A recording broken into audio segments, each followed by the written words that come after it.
If you're a Delhi Capitals fan, you're waking up today morning with a broken heart. If you're a Gujarat Titans fan, you're waking up today morning hoping that what happened last night was true. Now, before we get into it, and before you, if you don't know what we're talking about, is exactly why you're here. Why you're here? It's 8 a.m. at Wake Up Cricket, powered by Pavilion Picks. Subscribe if you haven't already. Let's get into the world of cricket.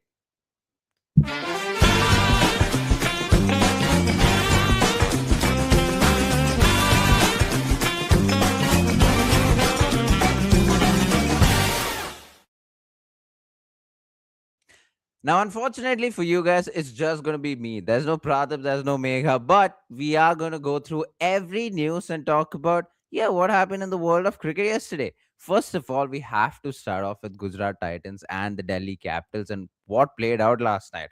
Now, if you guys don't know, there were a lot of runs being scored yesterday, but more importantly, you needed 2 runs of 2 balls yesterday. And this will be talked about for a while. For starters, you needed 8 of 3, where David Miller hits a six, and then you needed 2 of 2. And then David Miller hits it straight to third man, if I'm not mistaken, hits it straight to a deep fielder and doesn't take a single with Kuldeep Yadav in the non strikers. And now you can look back on it and wonder, why wouldn't you take that single? Kuldeep Yadav's more than capable of handling himself and taking a single. But David Miller, in his head, would think, I'm more than capable of getting 2 runs in a single ball because I've been in full flow. He scored 40 odd runs with with a good strike rate. I want to say more than 140. I'm sorry, I don't know the exact numbers, but more than 140, scoring more than 40 runs. And yeah, he's David Miller. He's done this time and again. He's done this so many times for South Africa. He's done this for franchise tournaments, franchise teams. And so for in his head, he would think, right, so I hit it straight to the field. I'm not getting 2 runs of this. I'm only getting a single. So might as well deny it because in the last delivery, I will get those 2 runs.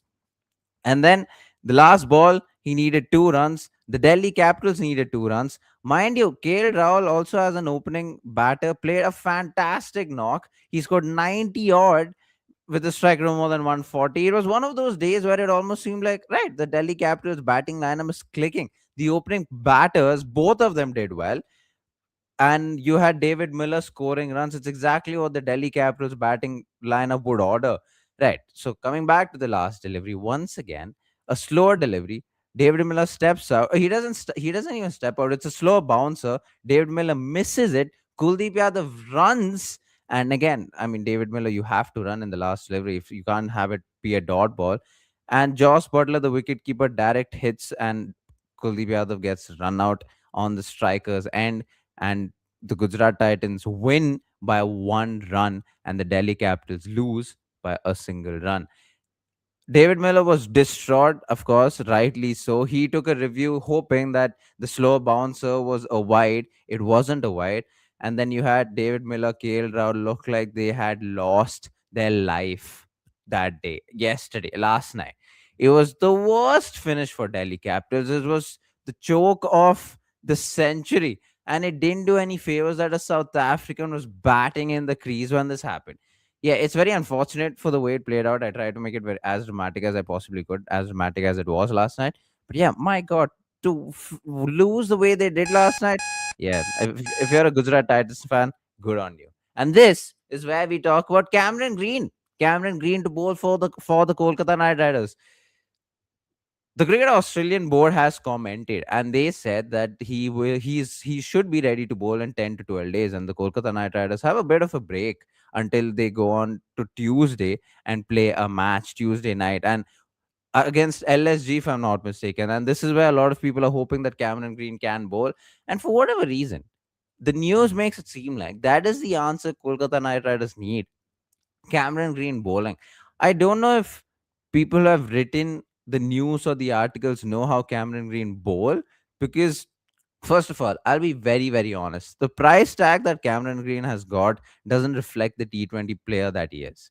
The batter, the bowler, it doesn't reflect it. And I'm going to be very honest. If it was an Indian all rounder, I would understand it.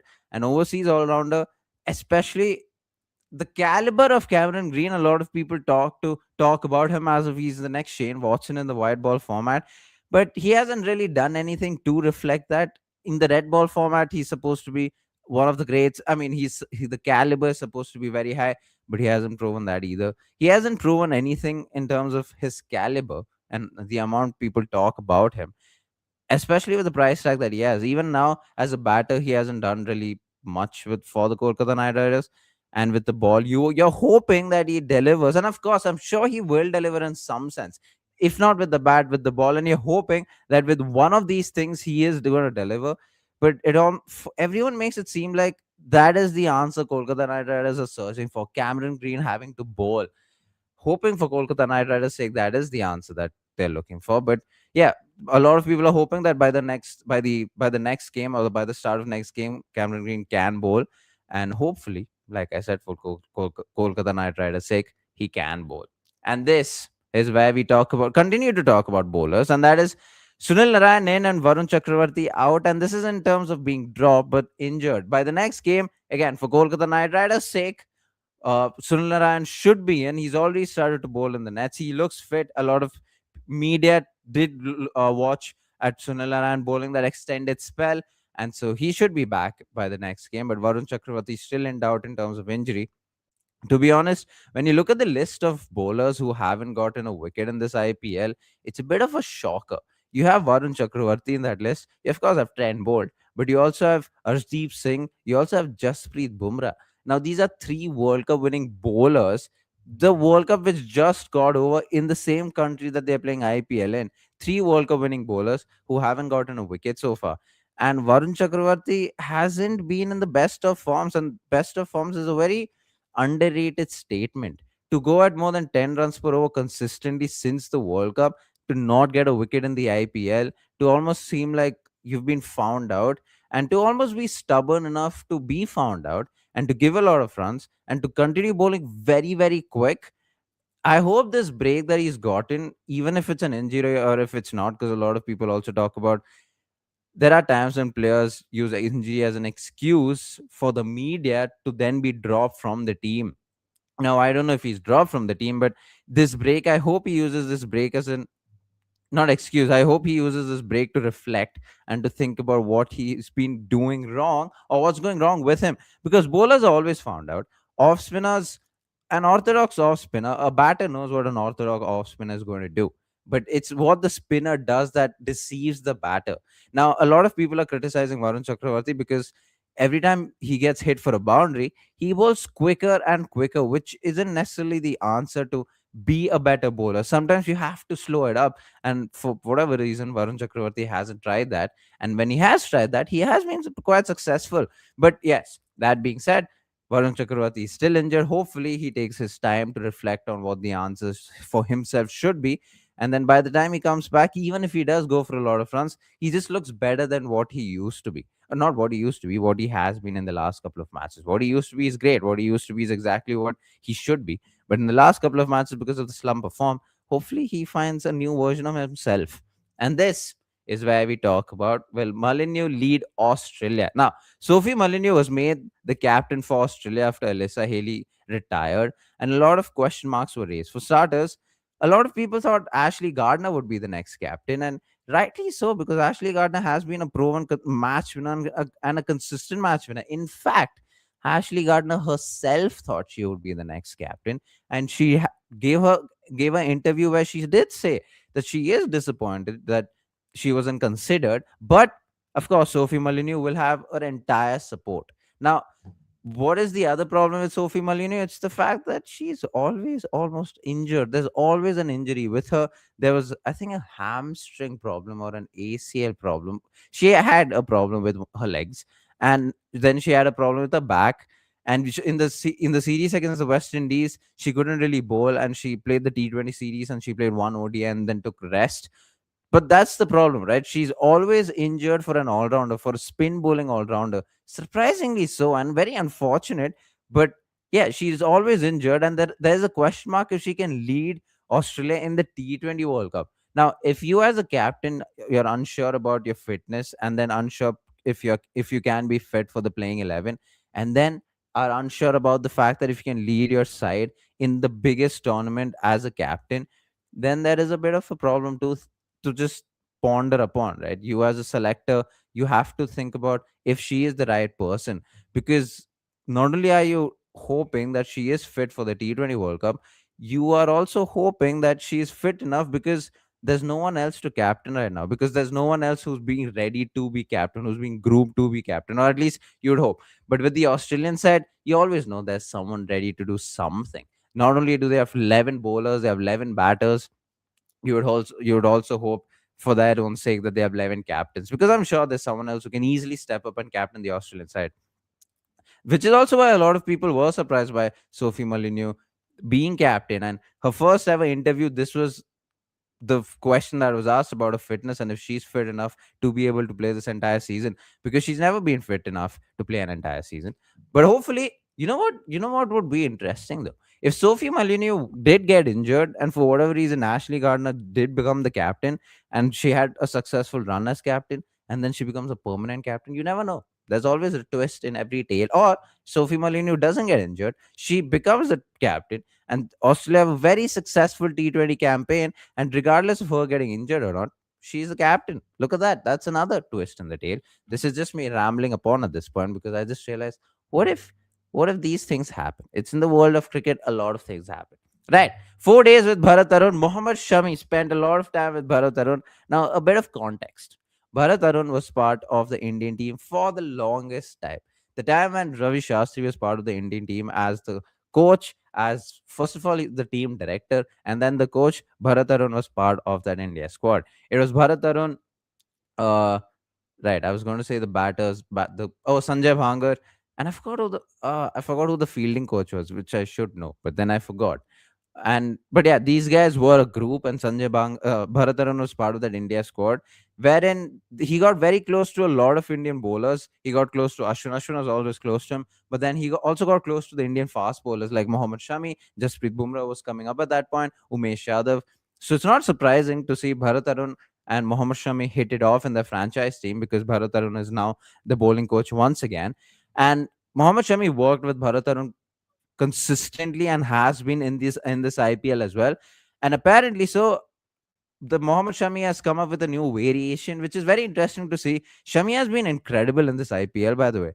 I don't have his numbers, which I should, which is quite disappointing that I don't have his numbers. Doing the research, I should have had these numbers in my head, but I unfortunately don't. But Shami has been incredible in this IPL so far. He went at an economy of less than six in the other match, if I'm not wrong, and I might be wrong, but I know I shouldn't be wrong. I'm probably not wrong. But yeah, Shami has just been incredible in this IPL, and he's of course talked about how he's been ignored by the Indian selectors, and every time people give the excuse of play the domestic cricket, he's played all the domestic cricket that can be. He's played the Ranji Trophy, he played the Syed Mustaq Ali. Now these two are the most important. A lot of people might even consider Vijay Hazare, and he's played that too. So he's done everything that he could have done to get selected for the Indian team. Then he's come in the IPL, and if people are talking about age, he's bowling at a good pace. He's bowling well in the IPL. So there's nothing more he can do, and that's what he keeps saying. And he's still improving. He's still growing as a bowler. Now he could be stubborn enough to not do any of this at the age that he is. He's already one of the most successful bowlers India has had, and he can just sit back and say, "I've done all of this. I don't need to improve. I have proved myself over the years." Yet he is improving. He's still proving himself. And you would hope, for his own sake and maybe for India's sake, that they'd look at him in some form, because Mohammad Shami is still a fantastic bowler. Now I don't know in which format they look at him. It's something I need to sit back and think about, because I just don't want to say a format and then not be able to back myself. But I just hope for Mohammad Shami's sake, because he's an outstanding bowler, that he's looked at in some form. Even if it's the ODI World Cup, you never know. He might just be what India needs for Jasprit Bumrah. He's played the ODI World Cup before. He has experience. You just never know. And this is where we get into the meme. Damn, I've run the point for almost 15 minutes. It takes something, I'll tell you that much. Now on Reddit, for whatever reason, Robin Uttapa has been very, very famous. And I don't know what the reason is, but we'll get into it. Runs scored in the IPL final. Three IPL finals where Uttapa scored 53 runs. De Villiers and Gambhir put together 48 in four matches. I'll be very, very honest. I don't even know if this is accurate. The only reason we picked up this meme is because Uttapa has been trending on Reddit for the longest time. And honestly, I have absolutely no idea why. I don't know why.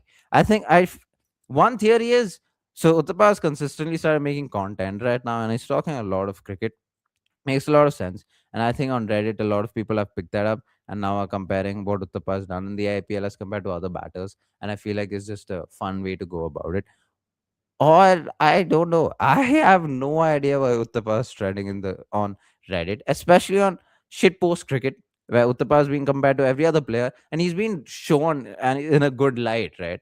And I don't know where this comes from. It's very surprising, but it's fun because he's been compared to it's very peculiar stats, but when you see him being compared to the other players, you're shocked. The other day we looked at him hitting winning the most sixes in a season award, or the longest six in a season award, one of them, as compared, he won an award but Dhoni hasn't won, Pollard hasn't won, and it was all a surprise. Now again, I don't know the accuracy of that, but it's just funny that Uttapa is trending in on Reddit in the around the IPL, because it's the most random player that's being trending. He's not even playing this IPL, but well, good on him. If I was Robin Uttapa and if I was trending for this reason, I would be so proud of myself. Now, this has been me rambling upon what happened in the world of cricket yesterday, which is exactly why you're here. You join us at 8 a.m. at Wake Up Cricket. You know what? Something I should have done, but which I didn't do. But I'm going to do it right now. I'm going to be candid because I should have done this before and I haven't done it. I don't know what today's game is, and I'm going to look it up. Today's game is going to be KKR and LSG, Kolkata Knight Riders and the Lucknow Super Giants. Oh, that is the game that's happening today. And that is the game Kolkata Knight Riders would look forward to. Oh, so it's not next Tuesday. It's today that Cameron Green could hopefully bowl, that Sunil Narayan is hopefully in, and Varun Chakravarti will be hopefully be out. See, all our three news connected to today's game, which is exactly why you join us at 8 a.m. every day at Wake Up Cricket, powered by Pavilion Picks. If you guys have enjoyed this, like, share, and subscribe, all that good stuff. If you guys haven't enjoyed me being the host and you think it's the most distraught thing on YouTube, let us know in the comments down below. But if you have enjoyed this, like it. You don't even have to comment it. If you have liked this, just like the stream or like the video after the stream, and that would just help. Thank you so much for watching. We'll see you guys tomorrow at 8 a.m. Peace.